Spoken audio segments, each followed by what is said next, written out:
सायलीला तयार करत असते, पण इतर सगळ्या जणी तिला सांगतात की आता तिने बाजूला व्हावं आणि त्या सगळ्या मिळून सायलीला सजवतील.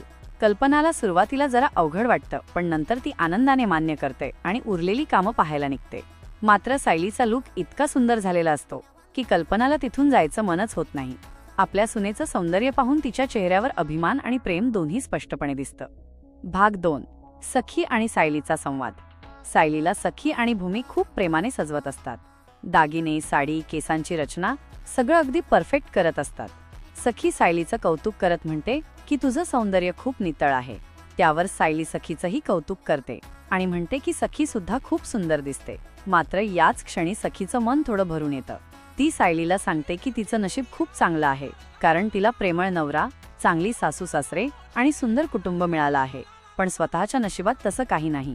सायली तिला समजावते की नशिबाला दोष देण्यात काही अर्थ नाही आणि प्रत्येकाचं आयुष्य वेगळं असतं.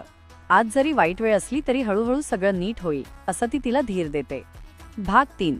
अर्जुन आणि सायलीचे हळव्याचे दागिने.